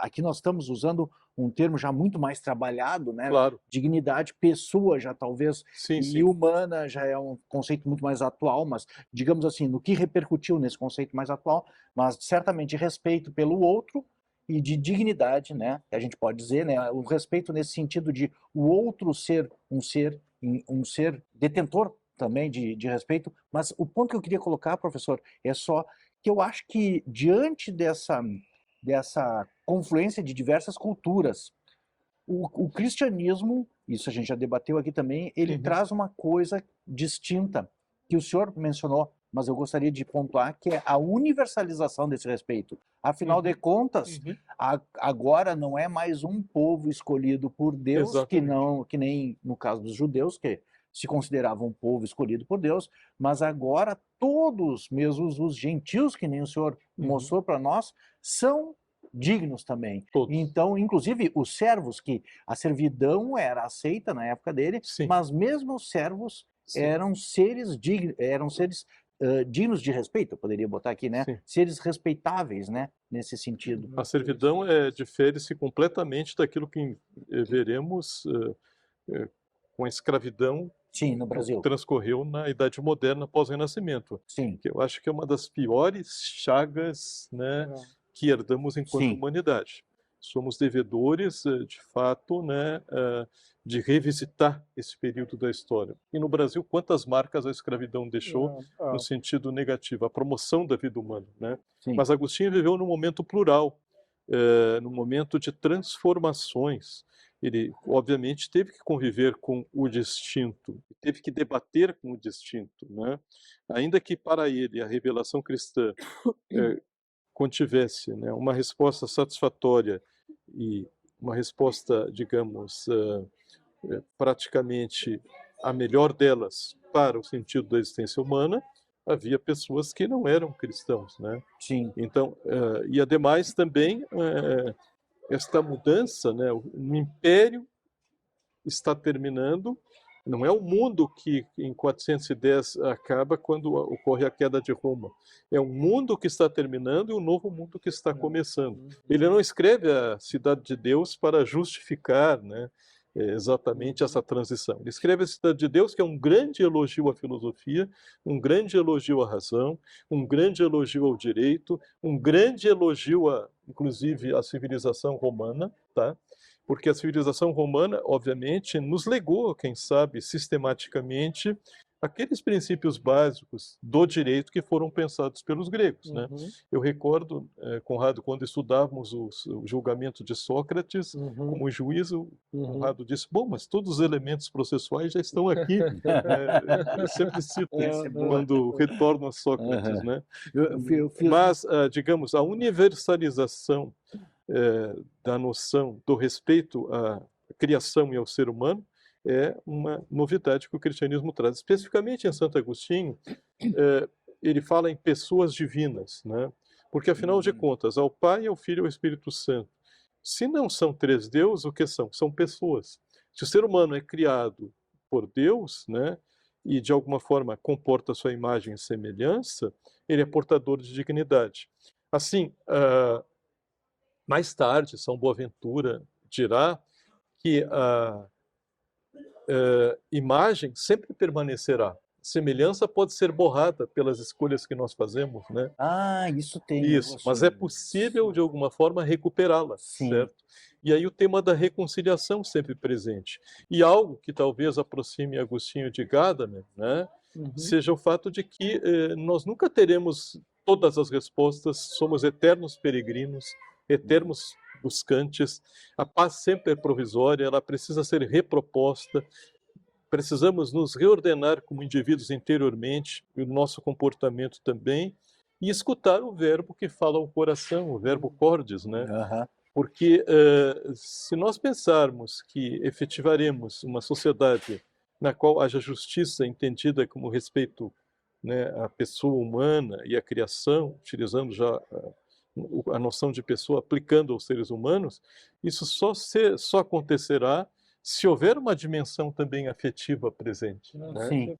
E talvez o que nós precisemos resgatar, a partir da grande contribuição dos modernos, seja o resgate desta integralidade do indivíduo, que é dotado de uma capacidade de pensar, de ordenar a existência, mas também de sentir. Sim. Né? O afeto também nos move na medida em que é orientado pela própria razão. As coisas não andam separadamente. Sim. Né? Sim, não, maravilhoso isso que o senhor falou. Inclusive, me esclareceu, eu tive um debate com o professor Dayton a respeito da dignidade da pessoa humana em Tomás de Aquino, na verdade, do conceito de pessoa em Tomás de Aquino, que está na primeira parte da Suma Teológica, né, e que parte do conceito da pessoa divina, das três pessoas divinas, do Pai, do Filho e do Espírito Santo. E como o senhor colocou, para mim ficou muito claro uma coisa que está em Tomás de Aquino, que eu já vi autores contemporâneos fazendo uma leitura anacrônica desses autores, dizendo que Agostinho e Tomás de Aquino, a pessoa pode decair da dignidade, mas o senhor colocou muito claramente que se o homem é criado à imagem e semelhança de Deus, através das escolhas erradas, dos vícios ou das maldades, né, a pessoa pode ter a semelhança borrada, mas a imagem sempre permanece. Isso, e através do arrependimento e da reconciliação com Deus, pode ser retomado. E essa reconciliação com Deus, ela passa pela reconciliação que cada um precisa realizar consigo, com a criação e com as outras pessoas. Perfeito, professor, maravilhoso. Eu ia colocar, coloquei no meu gabinete lá, Jurisdictio ex factis ratione et corde fundator. Fantástico. Traduz para nós, por favor. Jurisdição é feita com fatos, razão e fundada no coração. No coração, fundadas a jurisdição é fundada em fatos, razão e coração. Perfeito. E é verdade, né? porque às vezes o coração é o fiel da balança, às É, vezes. exatamente. Não, e ele te dá uma outra dimensão, né? Porque senão Perfeito. tu cria só uma situação que tu não percebe, senão a máquina pode julgar. Pode julgar, Essa que exatamente. a Exatamente. Esse é o questão é essa. julgamento humano, né? Exato. Não Esse é tem o como papel uma do máquina juiz. julgar. É, Ela pode dar uma decisão pode te dar aproximada. elementos. Te dá elementos, mas ela decidir. Aí entra aquilo que eu sempre lembro disso, que eu acho essa expressão espetacular, né? Do Byung-Chul Han. A máquina sim. não se arrepia, né? Exatamente. Ela não se arrepia. E se arrepiar no sentido de ou se Claro. assustar, de se sensibilizar, Isso. né, de compreender aquela dor, porque Uhum. isso é uma coisa humana, tu compre a empatia. Uhum. Sem a empatia, a máquina não tem empatia, ela pode ter ela faz uma imitação, né? Uhum. Mas ela não tem empatia. Professor, tem uma outra dúvida minha, que há muito tempo eu medito a respeito dela, que mais ou menos nos funda, se relaciona com o conceito de dignidade da pessoa humana e a distinção entre a pessoa humana e os demais seres sencientes, os animais irracionais, né? Eles têm a capacidade de sentir, mas não têm a capacidade racional. E eu vejo muitos critérios, inclusive, por exemplo, Peter Singer usa a senciência como um critério para chamar de pessoa, para dizer que é digno, qualquer animal, né? Ele usa isso e ele estende essa categoria para todos os animais sencientes, inclusive o peixe, que ele diz que pode sentir angústia, né? Então ele abre muito a categoria, assim, sabe? Ele tira o ser humano do centro e diz que isso assim como existe racismo, existe um especismo, é a palavra que ele usa, né, que o ser humano não tem por que ser o centro, né? Então ele quebra com a dignidade da pessoa humana. Todos os animais entrariam. E isso repercute em escolhas práticas. Por exemplo, eu usava nas minhas aulas, quando, por exemplo, uma criança caiu na gaiola do gorila, há uns anos atrás, e eles tiveram que atirar no gorila. E um ser humano, diante de um dilema desses, como agir? Isso é uma ação, é prático. É tipo assim, você é um ser humano, vê uma criança cair, se atirar, ou o pai atirar ela na gaiola do gorila. O gorila não tem culpa nenhuma, nem da natureza dele, nem da presença da criança ali. Mas ele vai matar aquela criança. Ele agarrou a criança pela perna e começou a arrastar. O que fazer nisso? Se você parte, porque eu ainda vou chegar em Agostinho aqui, professor, sabe que eu já venho pensando a respeito disso.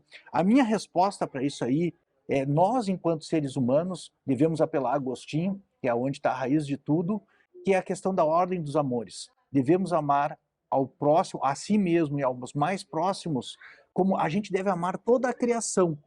Mas existe uma ordenação nisso, porque como seres finitos, esse amor, ele pode tender ao infinito, mas ele não consegue realizar-se no infinito, no sentido de que eu posso querer resolver o problema da fome na África, mas eu não tenho condições físicas.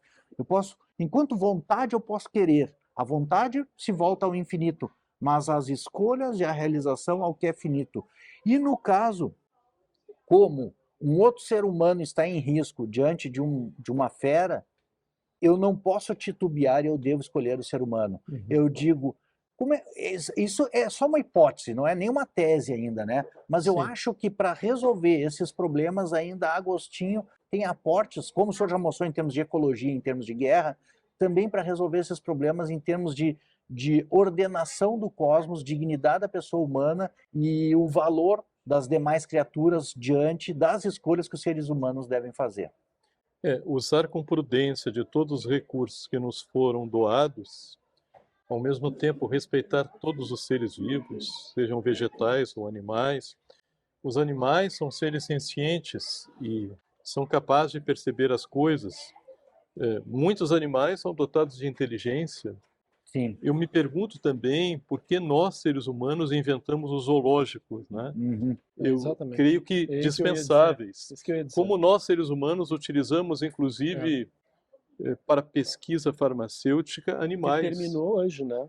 O Lula assinou uma lei terminando com qualquer tipo de pesquisa utilizando animais aqui no Brasil. Que bom saber. Porque tá promulgada a lei. Empresas de cosméticos, houve em São Paulo Sim, dos digamos, cães. isso, dos cães Beagle, É, que são muito dóceis, né? Uhum. Mas assim, um dilema concreto, ele é resolvido a partir de uma escolha, né? E, obviamente, está em jogo ali a vida daquela criança. Mas, modo geral, creio eu, voltando ao Peter Singer, eu diria que quem melhor nos dá uma resposta é Hans Jonas, indo para além de Agostinho. Uhum. Por quê?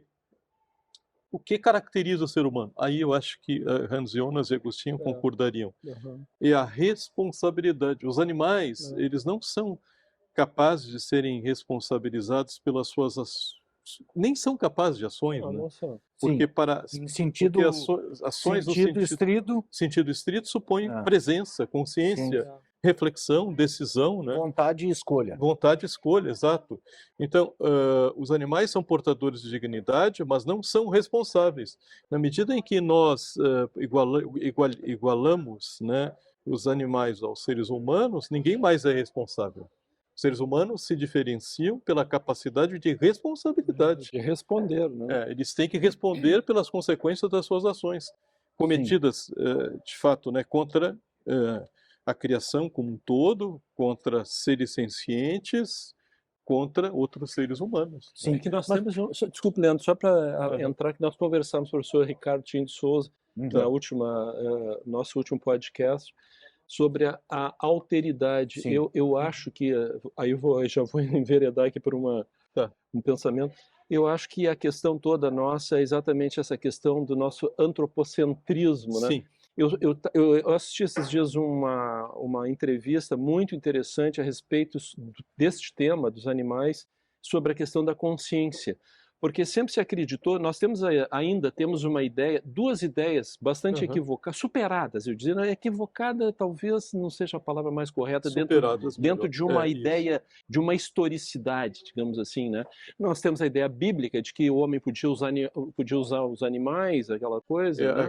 A interpretação da palavra domínio no Gênesis Aquilo ali deu lugar para ficou muito muito complicado. exagero. Não, e também é uma coisa que tem que analisar aquilo dentro de quantos mil anos, né? O Sim, homem desenvolveu, hoje não precisa mais fazer claro. isso, né? E a outra situação, que a questão da consciência, que aquela ideia que se tinha, por exemplo, nós temos Sim. muito baseado, isso é muito, em alemão se diz eingeprägt, né? É muito impregnado em nós, E essa realmente, ideia, né, de que o homem é uma máquina. Tanto é as especialidades da medicina, um olho, até o professor Luciano Jesus brincava, qualquer dia nós aham, vamos ter um médico do olho direito e do olho esquerdo, aham, né? Então essa divisão toda de especializações, nós perdemos esse conjunto, né? E nós perdemos aí muito da alteridade, porque sim, houve um grande desenvolvimento, isso é inegável, né? Hoje nós estamos vendo isso na inteligência artificial, mas também, por outro lado, nós temos um pensamento muito mecanicista do ser humano, e eu acho que isso interfere demais na nossa concepção hoje. Então, tu vês o animal ainda como o próprio Descartes vê, como uma máquina destituída de alma, entre aspas, né? uhum, Aspas. Então, eu acho que a partir do momento em que se cada vez, porque não existe nenhum elemento, embora hajam vários testes e tal, vem se desenvolvendo, mas cada vez mais se desenvolve, digamos assim, a própria neurociência vai entrando nesta área, percebendo qual é a dimensão da memória do animal e a capacidade digamos assim, de ter consciência. Então, isso é uma coisa que tem surpreendido os cientistas. uhum.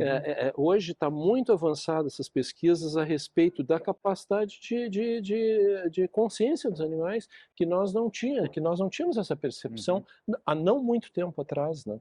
Só para Agora, complementar. não, eu Não, quero fazer um corretíssimo. contraponto ao que ele colocou, para apresentar contra-argumentos, quero ouvir a sua posição diante de Agostinho, diante da sua opinião pessoal, ou a Sim. quem o senhor quiser se socorrer. Né? Mas se puder manter o Agostinho na resposta, seria interessante saber a opinião dele também, em virtude do tema. Mas me parece que o ser humano ele se distingue dos demais animais. O Polônio, meu cachorro, por exemplo, ele tem um conhecimento que surpreende, porque ele sabe através das conversas. Eu digo para ele, Se eu digo para minha mulher, vamos dar remédio para ele amanhã, no dia seguinte o Polônio está esperto, sabe? Não pode, ele tem chocolate para cachorro hoje em dia, que eles não podem comer chocolate, mas existe um chocolate próprio. E aí ele já não come o chocolate, já não come o queijo, já fica desconfiado. Ele já percebe, eu não sei se é pelas ações, por exemplo, agora já está desconfiado que eu vou viajar. Já passou, já viu algumas coisas que eu mexi, ele conhece o comportamento, ele prediz o que nós vamos fazer.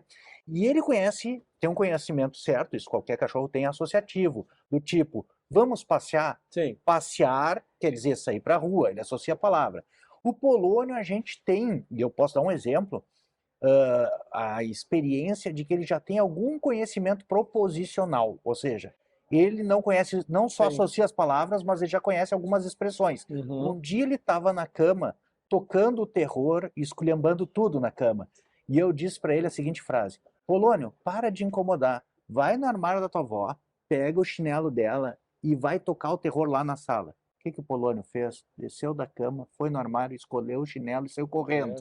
Então, para te saber o quanto ele sabe, o quanto ele não sabe, isso eu vivi. Sim. E ele faz isso algumas vezes, não fez uma única vez. Ele tem algumas experiências que eu posso te dizer, a gente humaniza ele demais, na verdade, mas tem algumas experiências que a gente vê que ele vai mais longe do que um conhecimento associativo. Sim. Claro que ele não consegue falar, ele consegue se expressar através de vocalizações, o que Aristóteles chamava de fonê, e são diferentes. Ele pede algumas coisas, ele chora, ele grita, ele esperneia quando ele quer entrar num quarto e não late, ele grita. Faz o que sabe, né? Faz, exato, o que a estrutura vocal dele permite. Né? E ele se comunica de algumas formas, mas ele tem esse conhecimento. Só que uma coisa que aí eu não sei é que o quanto os animais têm, que é a questão da Hannah Arendt, né? O pensar. O ser humano é aquele ser que consegue pensar que está pensando. Isso, exatamente. Ou que é do Agostinho também. Esse é extraído do De Trinitate. Tipo, eu quero o bem, mas escolho outra coisa. Eu posso querer o bem. E tu consegue te mudar, porque ainda que tu saiba que tu está querendo alguma coisa errada, tu pode querer outra coisa e tentar te mudar. Então,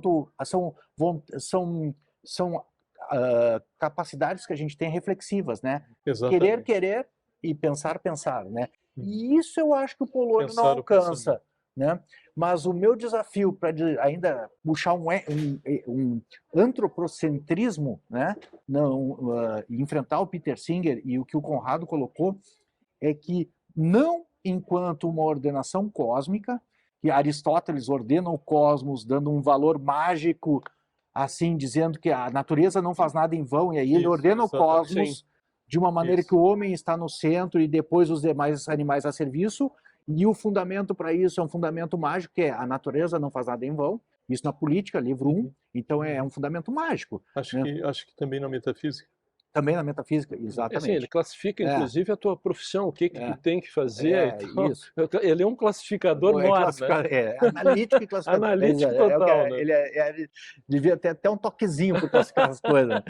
Mas eu digo, não nesse ponto, mas eu pensando enquanto estudante de ética, de moralidade, de direito, enquanto ser humano, enquanto ser responsável, enquanto as escolhas que nós temos que fazer, e isso já é boa parte dos dilemas que nós temos, inclusive que estamos debatendo aqui, nesse sentido, o ser humano não deve levar em consideração a ordem dos amores, preferir o seu semelhante às demais criaturas em escolhas em que as duas, e eu não estou dizendo destruir as outras criaturas, mas no caso que eu dei, que houve um caso também do tigre, né? Que o pai quis tirar uma foto, uma selfie, uma foto do filho na jaula do tigre, fez o filho se aproximar e o tigre agarrou a criança, né? E tiveram que sacrificar o tigre também. Nessa situação não é humanamente exigível. Peter Singer diria ele é utilitarista, então o que causa menos dor seria o que deveria ser escolhido. Então, ele diz assim, não é que tu não possa fazer um experimento com chimpanzés. Desde que tu esteja disposto a fazer com crianças o mesmo experimento, você pode fazer com chimpanzés, porque ele iguala tudo. Mas numa situação que você tem que escolher entre um animal irracional e um ser humano, esse princípio da ordenação do amor, fundado por Agostinho, né? A Ordo Amoris, né, de Agostinho, ele não nos ajuda, não é uma resposta para esses dilemas? A Ordo Amoris, ela permite o ordenamento da própria existência, o indivíduo relacionando-se consigo, com os outros, com a criação, com Deus. Eu diria que nós precisamos cuidar da criação e está presente nos textos de Santo Agostinho. Por isso que eu falei que há uma dimensão ecoteologal, né? A ideia de que a criação prossegue no tempo, etc., e que o ser humano é o guardião.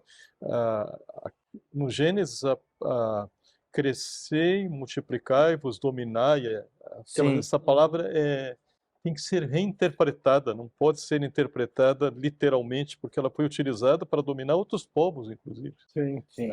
Muita coisa terrível foi feita em nome das Sagradas Escrituras, né? Sim. Certo? Eu diria que os animais são presenciais e têm uma interação praticamente direta conosco. E são capazes, pela minha experiência pessoal, tem um livro chamado O Filósofo e o Lobo, foi para a América do Norte, e lá é possível adotar lobos domesticados, né? Lobos, porque eles criam lobos, e ele teve um lobo, e conviveu 10 anos com o lobo, e aprendeu muita coisa com aquele animal. O lobo é um animal presencial, como os cachorros são animais presenciais, né? Claro que o lobo tem, digamos, elementos específicos, né, que o enquadram muito mais na vida selvagem do que o cachorro. Nós domesticamos os animais, no sentido de que trouxemos os animais para conviverem conosco, fazerem parte do nosso lar. Então eles têm que ser cuidados, têm que ser respeitados, né, como o Polônio, por exemplo. Sim. Né? Certo? E eu diria que algumas escolhas, como os exemplos que tu destes, são escolhas, né, que são feitas muitas vezes sem termos alternativa, né? Como no caso da criança e do tigre. Né? Me pergunto de novo por que a necessidade de zoológicos, né? É algo que talvez, né, os zoológicos bastante bem equipados, etc. Não, mas sou contra 100%. É? Sou contra 100%. Talvez para a preservação de algumas talvez espécies. Nesse sentido só, né? Mas mesmo assim, aqui no Brasil, nós temos no Centro-Oeste, um instituto, eu não recordo agora o nome, né, que preserva onças. Sim. E as onças interagem diretamente, né, sobretudo com a família. São biólogos que lutam para a preservação das onças brasileiras, né? Não só onças, outros tipos de animais. Aliás, temos uma fauna fantástica no Brasil, uma flora fantástica no Brasil, e recentemente foi aprovada uma lei que não sei se pode ser arguida inconstitucional, que permite uma exploração predatória. É um absurdo. É um absurdo, né? É o fim do mundo. É a lei do fim do mundo. É a lei do fim do mundo. Tu pode devastar todo o meio ambiente, matar todos os animais, é o fim do mundo. É tudo em prol do dinheiro absurdo, do capitalismo selvagem. O capitalismo selvagem, e aí exportação de grãos, criação porque de gado. nós somos meio ambiente, o ser humano ele é meio ambiente. Nós sem meio ambiente não existe homem. Nós somos partes da criação. A nossa existência já é material, então nós estamos dentro do ambiente, nós somos corpóreos, né? Se nós não tivermos ambiente, nós não vamos sobreviver. Sim. E só um negócio a respeito, me permite, Luiz, sobre isso, eu também penso muito nisso que tu disseste, eu achei interessante, a primeira vez que tu vem desenvolvendo esse pensamento, Leandro, eu sei porque eu tenho acompanhado, nessa questão, né, assim, eu fiquei pensando, né, poxa vida, há um igualamento, eu acho que nós somos humanos, nós temos empatia, nós vamos ter empatia para um filho, para um outro humano, talvez entre um aspecto de defesa aí, né, desculpe assim, até digamos, a singeleza da abordagem, mas eu fico pensando que os animais, aí eu mesmo faço o próprio contraponto, né? Eu acho que nós temos uma faixa de compreensão que eu acho que os animais eles sintonizam. Eu acho que não é nem tanto linguagem, é uma coisa impressionante, porque eles entram numa sintonia cerebral conosco. O fato de os animais viverem conosco, isso é um pensamento meu, não tem nenhuma base científica isso, tá? É puramente, digamos assim, pensamento, né? eu acho que eles vão, com a convivência, eles vão se aproximando em termos assim de ondas cerebrais, de sintonias, e eles percebem coisas. Os gatos são assim, eu sempre tive Sim. gatos em casa. Tu te surpreende com coisas que é impressionante, conversar com os animais. Momentos que tu está triste, eles percebem. Eles Isso. vêm, se aproximam, Exatamente. sabe? Eles percebem se tu está doente. É impressionante. Eles nunca Não falham. tem explicação racional isso em lugar nenhum. sim. Não tem. Isso quebra toda a matematização do mundo. Exatamente. Os animais quebram a matematização. Aí está a maravilha. Eu sempre digo o seguinte: os animais estão mais perto de Deus, porque eles não têm maldade nenhuma. Exatamente. Eles só reagem à fome, à dor, né, por uma situação dessa. Então eu penso assim.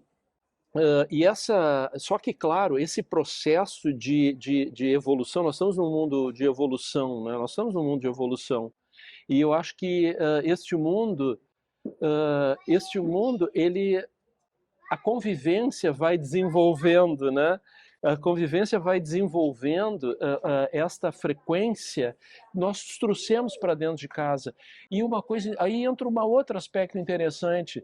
Eu não tenho essa experiência porque eu não tenho experiência com animais gatos silvestres, Sim. gatos selvagens.